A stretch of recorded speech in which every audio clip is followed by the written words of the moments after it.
अच्छा जी, सबसे पहले हमारा या पुलिस ने सारा खाना बंद कर दिया। यहाँ हमारे जो कारकुन ऊपर बैठे हुए हैं उनके लिए वहाँ रुकावटें डाल के ना खाना आने दे रहे हैं, ना कोई और सामान आने दे रहे हैं। मैं जस्टिस सिद्दीकी से ये पूछता हूँ कि जो आपने फैसला किया था, आपने हमें इजाज़त दी थी कि हम पुरअमन एहतजाज कर सकते हैं और आपने कहा था कि कंटेनर नहीं लगेंगे, और कहा था कि किसी किस्म की रुकावट नहीं पेश की जाएगी। मैं आज जस्टिस सिद्दीकी से पूछता हूं कि जो हमारे लोग जेलों में डाले हुए हैं इस करप्ट और आमराना हुकूमत ने, आप क्या करेंगे इसका? यहाँ सामने कंटेनर लगे हुए हैं, पख्तूनख्वा के रास्ते में और पंजाब के रास्ते में कंटेनर लगे हुए हैं। तो सवाल ये है कि आपकी जजमेंट का क्या बना? क्या इस मुल्क के अंदर सिर्फ जुडिशरी ताकतवर के साथ होती है? क्या जो ताकत में हो उसके साथ हुकूमत जो मर्जी वो करे, कानून तोड़े, तौहीन अदालत करे, लेकिन क्या साइलेंट है? यानी हम ये परसों रात से शाम से देख रहे हैं कि हमारे कारकुनों के ऊपर तशद्दुद हो रहा है, लोगों को जेलों में डाला जा रहा है, औरतों को मारा जा रहा है। यहाँ आप तमाशा देख रहे हैं, नीचे के ऊपर पूरा ब्लॉक कर दिया है, कोई चीज़ आने नहीं दे रहे। तो मुझे ये मैं पूछना चाहता हूँ, किस कानून के तहत ये सब कुछ हो रहा है? क्या ये जो नवाज शरीफ अपनी चोरी अरबों रुपए की करप्शन जो पैनामा में पकड़ी गई उसको छुपाने के लिए हर वक्त कहते हैं जी जमहूरियत खतरे में है? ये कौन सी जमहूरियत है? ये किस रंग की जमहूरियत है? यानी एक अदलिया फैसला करती है, एक जज फैसला करता है और सारी कौम के सामने उस फैसले की तौहीन हो रही है। मैं अपनी अदलिया से पूछता हूं, मैं अपनी अदलिया से आज सवाल पूछ रहा हूं कि अगर जमहूरियत के अंदर अदलिया के फैसले ही नहीं मानने एक हुकूमत ने और सारे टीवी कैमरास के सामने लोगों के ऊपर अगर इस तरह जुल्म करना है, तो मुझे ये बताएं कि जब अगर हमारी तरह के लोगों को आप हमारा जमहूरी हक ही नहीं देंगे, पुरअमन एहतजाज की इजाज़त ही नहीं देंगे, जब एक प्राइम मिनिस्टर रंगे हाथ पकड़ा जाता है, तो मुझे बताएं कि हमारे पास और कौन सा रास्ता रह जाता है? हम अदारों में जाते हैं, वो नहीं हमारे सुनते। सारे जो इंसाफ के अदारे हैं वो कंट्रोल्ड हैं। एक करप्ट एक हुक्मरान जो पहले अमीरुल मोमिनीन बनना चाहता था, इसकी हुकूमत के ऊपर सुप्रीम कोर्ट के चीफ जस्टिस ने कहा कि ये बादशाहत है और ये साबित हो रही है बादशाहत। तो क्या इस मुल्क में अदलिया का कोई रोल है? मैं तो अदलिया से पूछ रहा हूँ, क्या कानून जब लगाते हैं कि जी अच्छा हमें तो कह दिया कि आप परेड ग्राउंड के अंदर चले जाएं, लेकिन जो बाकी चीज़ें थी, क्या अदलिया की वो जिम्मेदारी नहीं कि अपने कानून इम्प्लीमेंट करवाने हैं? हमारे लोगों को पकड़ा गया, हमारे एक बैतुल्ला खान, हार्ट अटैक उसको हुआ, उसको हथकड़ियाँ लगाई हुई हैं, क्या कसूर है उसका? हमारी औरतों को जो उन्होंने मारा, क्या उन्होंने कौन सा कानून तोड़ा है? तो अगर आप इसी तरह ये जो हमारी मुल्क की तारीख है, ये मुल्क की तारीख है कि हमेशा अदलिया ने ताकतवर और हुकूमत का साथ दिया, ये पीछे तारीख है। और अब इतनी मेहनत करके एक अदलिया की मूवमेंट में, जिसमें मुझे फ़ख्र है कि हमने सबसे ज़्यादा आज़ाद अदलिया के लिए कोशिश की, और ये आज हाल है कि खाना बंद कर दिए। यहाँ खाना बंद किया हुआ है, हमारे आधे कारकुन भूखे हैं, यहाँ खाना बंद किया हुआ है। और जो आईजी है पुलिस का, मैं यासीन साहब, आप मुनाफिक हैं। आपने हमें एश्योरिटी दी थी खाना आएगा। किस किस्म के मुनाफिक हैं आप कि हमें एश्योरिटी दे के खाना बंद कर दिया, आने नहीं दिया? और यही बिल्कुल वो नवाज शरीफ का भी है। वो भी इसी तरह झूठ बोलता है, कभी उसकी ज़ुबान पे कोई ना खड़ा हो, कुछ कहता कुछ है और करता कुछ है। मेरी दूसरी, इससे ज़्यादा मैं जो दूसरी बात करना चाहता हूँ वो इससे ज़्यादा संजीदा है। इन्होंने पख्तूनख्वा का और पंजाब का रास्ता बंद कर दिया। अभी परवेज़ खटक चीफ मिनिस्टर पख्तूनख्वा ने बड़ी जारहाना प्रेस कॉन्फ्रेंस की है कि ये बताया जाए कि फेडरेशन को ये इससे ख़तरा नहीं पहुंच रहा। क्या ये मुल्क को खाना जंगी की तरफ नहीं धकेल रहे? किस कानून के तहत उन्होंने रास्ते बंद कर दिए हैं? हमें ये कहा गया कि जनाब वो इस्लामाबाद जब लॉकडाउन हो जाएगा तो लोगों स्कूल कैसे जाएंगे, कारोबार कैसे होगा? तो बंद तो आपने कर दिया है, सारे सूबे की रास्ता आपने बंद कर दिया है। मैं पूछना चाहता हूं किस कानून के तहत? एक करप्ट प्राइम मिनिस्टर पाकिस्तान की सबसे बड़ी सिक्योरिटी रिस्क बन गया है। अपनी चोरी छुपाने के लिए ये मुल्क को दांव पे लगा रहा है। ये प्राइम मिनिस्टर जो ये तासुर फैलेगा उस सूबे में कि जनाब ना उनको हुकूक दिए जाते हैं, ना उनको बिजली दी जाती है पूरी, ना उनकी गैस पूरी दी जाती है, ना उनको पानी दिया जाता है। अब उनका रास्ता बंद कर दिया है और यानी उनको कट ऑफ करके रख दिया है। और क्यों? क्या उन्होंने गलत किया है? कौन सी उन्होंने, या तो मैं मानूं कि कोई ऐसी एक्टिविटी हुई हो जिसकी वजह से आप रास्ता ही बंद कर दें, उनको ब्लॉक कर दें। सिर्फ डरा हुआ है, एक बुज़दिल करप्ट आदमी डरा हुआ है कि उसकी करप्शन ना पकड़ी जाए, वहां से लोग ना आ जाए, अभी से रास्ता बंद कर दिया। अभी 2 को बड़ी देर पड़ी है। और मैं इसके साथ साथ ये पूछता हूं कि अगर आप ये भी करेंगे और साथ सीपैक के अंदर जो शहबाज शरीफ ने बड़े ड्रामे किए उस दिन, ऑस्कर विनिंग परफॉर्मेंस दी उस दिन शाम को, अपनी जी उसकी बड़ी उसको फिक्र थी कि सीपैक को नुकसान पहुंचाया जा रहा है। सीपैक को नुकसान ये गवर्नमेंट ने पहुंचाया है कि छोटे सूबों को बिल्कुल कॉन्फिडेंस में नहीं लिया। आगे सारे छोटे सूबों में तासुर चला गया कि उनके हुकूक नहीं मिल रहा है, उनको कंसल्ट नहीं किया गया, उनको जो शेयर मिलना था सीपैक का वो नहीं मिल रहा। आगे उनको ये तासुर है। सारी पॉलिटिकल पार्टीज पख्तूनख्वा में सबको ये तासुर है। बलूचिस्तान में अलहदा शोर मचा हुआ है, सिंध अलहदा आवाज़ बुलंद कर रहा है। तो ऊपर से ये भी जब आप बंद कर रहे हैं, ये आप फेडरेशन को कमज़ोर कर रहे हैं। और फिर से फेडरेशन इसलिए कमज़ोर हो रही है, एक करप्ट प्राइम मिनिस्टर अरबों रुपए की अपनी चोरी बचाने के लिए सब कुछ कर रहा है। मैं एक मिनट और मैं इससे अगली तीसरी बात करता हूं। मैं ये पूछता हूं कि क्यों नहीं अभी तक जिसने ये जो सिक्योरिटी लीक की, क्यों नहीं इनके नाम अभी तक सामने आए? ये जो प्लांटेड स्टोरी थी, ये प्लांटेड स्टोरी जो दी गई जिसमें नवाज शरीफ की हुकूमत वही मौक़िफ़ इख्तियार कर रही है पाकिस्तान फ़ौज के ख़िलाफ़ जो नरेंद्र मोदी का मौक़िफ़ है। ये जो स्टोरी थी 4 दिन में पता चलना था, अब तक क्यों नहीं वो नाम सामने आए? और मैं ये कह दूं कि किसी दरबारी की कुर्बानी नहीं हम ये मंजूर होगी कि जनाब ये छोटे छोटे दरबारियों को कहें जी इनका नाम है। लोग चाहते हैं कि शाही ख़ानदान से कौन जिम्मेदार था इस सिक्योरिटी लीक का, क्योंकि ये पीछे इंटरेस्ट शाही ख़ानदान के इंटरेस्ट प्रोटेक्ट किए जा रहे हैं। पाकिस्तान के इंटरेस्ट के ख़िलाफ़, पाकिस्तानी फ़ौज के इंटरेस्ट के ख़िलाफ़, शाही ख़ानदान के इंटरेस्ट प्रोटेक्ट करने के लिए ये सिक्योरिटी लीक की गई थी। कौम डिमांड करती है कि बताइए लोग कौन है? इतनी देर हो गई, कौन क्यों नहीं नाम आ रहा है सामने? बड़ा आसान था और हमें पता है नाम तो अब आ रहे हैं, सोशल मीडिया के अंदर ये सब कुछ आ चुका है, सबको पता है कौन नाम है।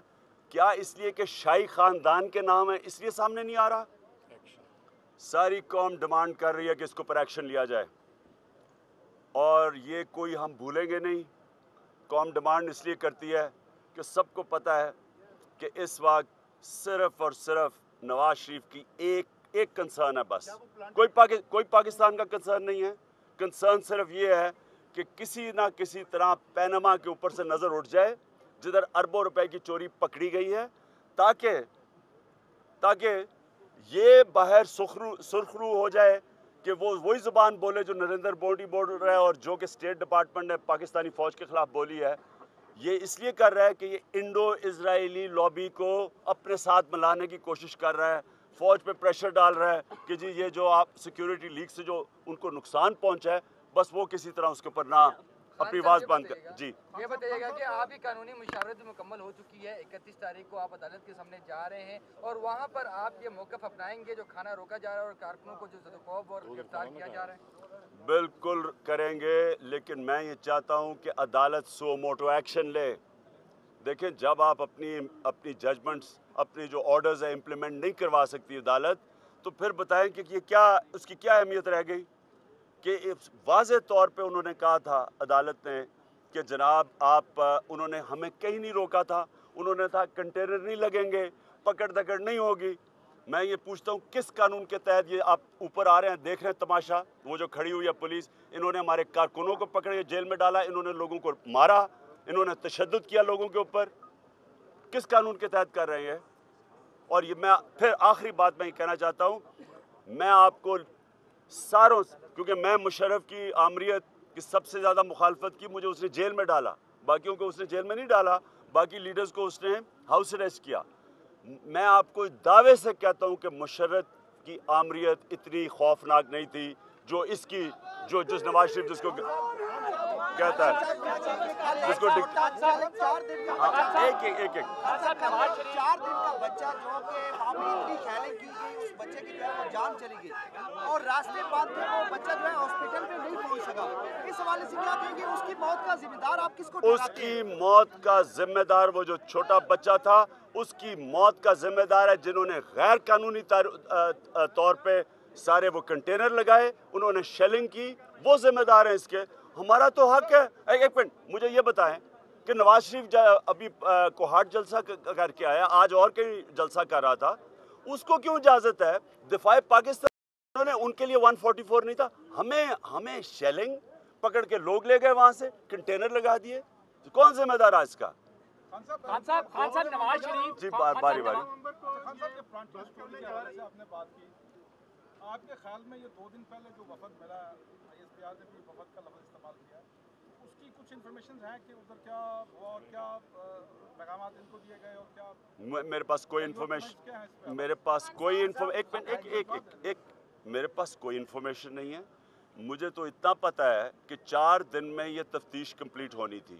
मुझे पता है कि इसलिए नहीं हुई क्योंकि शाही ख़ानदान के नाम हैं, उनको निकालने की कोशिश हो रही है, समझौता हो रहा है कि किसी, वो जो इनके दरबारी नहीं फिरते झूठ बोलते हुए सारा वक्त, एक उनकी किसी की कुर्बानी दी जाए, इसलिए बचाया जा रहा है शाही ख़ानदान को। खान साहब, नवाज शरीफ इस वक्त कसूर में है और वहाँ पर उन्होंने कहा है कि आपके लिए मशवरा है कि चूँकि पैनामा का मामला सुप्रीम कोर्ट में है और बाकी भी जो आप मुतालबात कर रहे हैं वो सारे के सारे मामला अदालत में हैं, आपको अदालत से रिजू करना चाहिए। सवाल मेरा ये है कि जब आप धरने का जिक्र करते हैं, नवाज शरीफ जल्द से जुलूस करने निकल जाते हैं, कल भी वो कोहाट में जलसा उन्होंने किया, अपनी तरफ से उन्होंने कहा कि जी अवामी ताकत का मुजाहरा किया, आज वो फूल नगर चले गए हैं, तो क्या वजह है कि जब आपको कोई एहतजाज करने लगते हैं तो वो खुद आवाम से रिजू कर लेते हैं? पहले तो मैं नून लीग को चाहूँगा कि नून लीग के वज़ीरों को, MNAs को, कि मेरा शुक्रिया अदा करें, क्योंकि उनको ये हाथ भी ऐसे करके नहीं मिलाता था, वो अब सरों को बड़ी बड़ी उनको सुनता भी है, मिलता भी है, अच्छी तरह दान भी निकाल के मिलता है।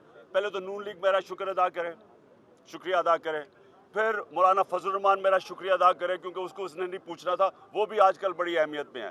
फिर जितने ये लोग हैं, जितने इनके लोग हैं, और फिर प्रोजेक्ट्स पे प्रोजेक्ट्स अनाउंस हो रहे हैं। अब तक कोई 1000 अरब रुपए के प्रोजेक्ट्स अनाउंस कर दिए हैं, और ये जब तक इमरान खान निकला रहेगा सड़कों पे, ये प्रोजेक्ट्स और अनाउंस होते रहेंगे। और बात है कि अमल इसमें से कितनों पे होता है वो वक्त बताएगा। सॉरी जी आपने बताया है कि हर जगह पे कंटेनर्स लगा के रास्ता रोकने की कोशिश की गई है, टेक्सला वाली साइड से भी, पेशावर सवात वाली साइड से भी, तो क्या कारकुनान के लिए ऐसे कोई ऑर्डर्स आपकी तरफ से जारी किए गए हैं जिसमें कोई ऐसी हिकमत अमली के बारे में बताया जाए ताकि उनको अगर इस चीज का मुकाबला करना पड़े तो वो आप तक पहुंच सके? मेरे कारकुनों को सिर्फ एक पैगाम है, आपने पकड़े नहीं जाना, बस पकड़े नहीं जाना। आपने पुलिस के अवॉइड करना है पुलिस को, क्योंकि ये इन्होंने हमारे से झूठ बोला हुआ है, हमें इन्होंने कल शाम को कहा कि नहीं जी फिक्र ना करें, ये तो पुलिस सिर्फ थी वो शेख रशीद के वो जलसे को रोकने के लिए, वो आप फिक्र ना करें। और वहाँ से 40 कारकुन उन्होंने पकड़ लिए। एक मिनट सुने, इन्होंने बड़ी ज्यादती की है।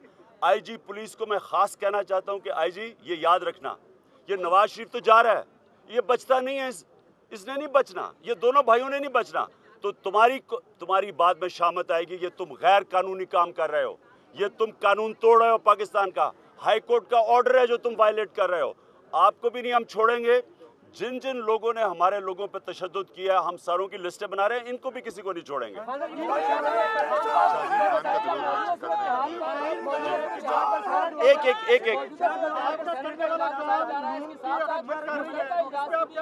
वो भी बुलाया जाएगा, क्या ये इजलास बुलाए जाते हैं तो आपकी जानिब से शिरकत की जाएगी या नहीं की जाएगी, और मौका अपना पेश किया जाएगा पार्लियामेंट में या नहीं?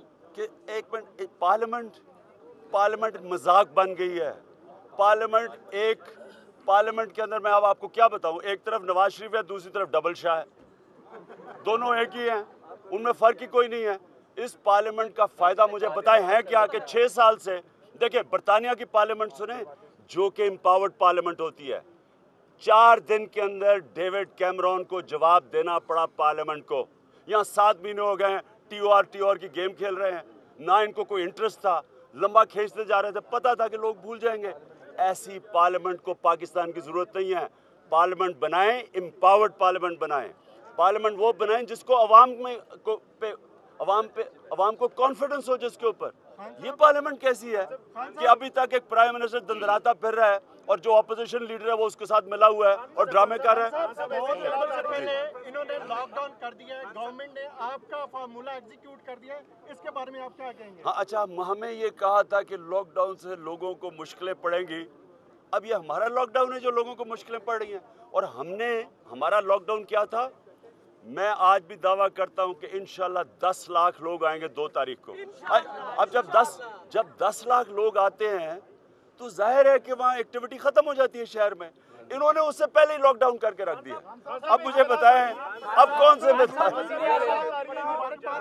कह रहे हैं कि आपके धरने से सियासी मुस्तकबिल खत्म हो जाएगा, ये तकरीर कर रहे हैं। किसको सियासी? आपके धरने से आपका सियासी मुस्तकबिल खत्म हो जाएगा, उनको खदशा है। मैं देखें मुझे अपने सियासी मुस्तकबिल की कोई फिक्र नहीं है, क्योंकि मैंने आके फैक्ट्रियां नहीं बनानी, मुल्क नहीं लूटना, पैनामा की कंपनीज नहीं बनानी। मुझे कोई ज़रूरत नहीं है नवाज शरीफ की तरह, क्योंकि नवाज शरीफ को सियासी मुस्तकबिल इसलिए ज़रूरी है, पहले उसने आके चोरी करनी होती है और उसके बाद उस चोरी को बचाना होता है, इसलिए उसको इक़्तिदार में रहना होता है। बंद हो जाएंगे। लास्ट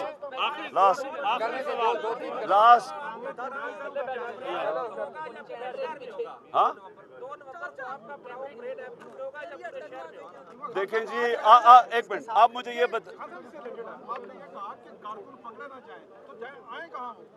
नहीं, 2 तारीख से पहले ना पकड़े जाएं, 2 तारीख के बाद पकड़ सकेंगे ही नहीं। जब 10 लाख लोग आ जाते हैं कोई किसी को नहीं पकड़ सकता। तो 2 नवंबर को आप खुद ही मुझे बता दें कि जब 10 लाख लोग आएंगे तो वो किधर होंगे? वो सारे इस्लामाबाद में होंगे। रास्ते बंद होंगे खान साहब, तो कैसे आ सकते हैं? 10 लाख का दावा पे कैसे 10 लाख की जो सुनामी आएगी उसके सामने कोई नहीं उसे रोक सकता।